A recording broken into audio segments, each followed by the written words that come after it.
ಅಪ್ಪ ಕೆಲಸ ಮಾಡ್ತಾ ಇದ್ದೀರಾ, ನಾನು ಹೆಲ್ಪ್ ಮಾಡ್ಬೇಕಾ? ಹೆಲ್ಪ್ ಎಲ್ಲ ಬೇಡಮ್ಮ, ನೀನು ನನ್ನ ಹತ್ರ ತರಲೆ ಪ್ರಶ್ನೆ ಒಂದು ಕೇಳದಿದ್ರೆ ಸಾಕು. ಇಷ್ಟು ದಿನ ಹೇಗೋ ತಪ್ಪಿಸ್ತಾ ಇದ್ದೆ.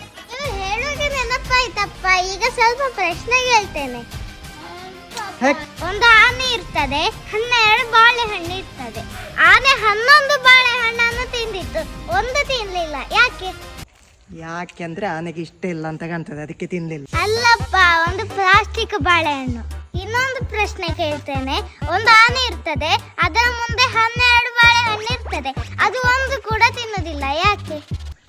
ಅದು ಯಾಕೆಂದ್ರೆ ಈ ಸಲ 12 ಬಾಳೆಹಣ್ಣು ಕೂಡ ಪ್ಲಾಸ್ಟಿಕ್ ಇರ್ತದೆ, ಅದಕ್ಕೆ. ಅಲ್ಲಲ್ಲ, ಈ ಸಲ ಆನೆ ಪ್ಲಾಸ್ಟಿಕ್ ಇದ್ದದು.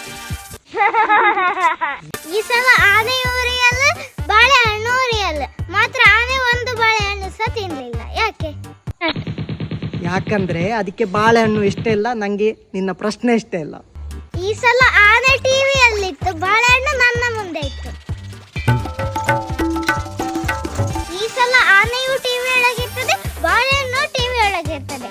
ಆನೆ ಉರಿಯಲ್ಲ, ಬಾಳೆಹಣ್ಣು ಉರಿಯಲ್ಲ. ಆದ್ರೂ ಆನೆ ಬಾಳೆಹಣ್ಣು ತಿನ್ನಲ್ಲ. ಯಾಕೆ? ಅದು ನೀವು ಹೇಳ್ಬೇಡಿ, ನಾನೇ ಹೇಳ್ತೇನೆ. ಈ ಸಲ ಆನೆ ಮತ್ತು ಬಾಳೆಹಣ್ಣು ಬೇರೆ ಬೇರೆ ಚಾನಲ್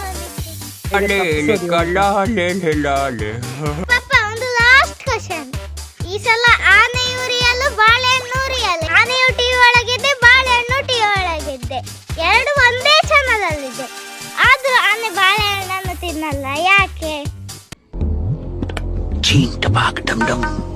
ಹೇಳ್ತೇನೆ, ಯಾಕಂದ್ರೆ ಈ ಸಲ ಕರೆಂಟೇ ಇರ್ಲಿಲ್ಲ. ಎಂತ ಕರೆಂಟ್ ಇಲ್ಲ ಅಲ್ಲ.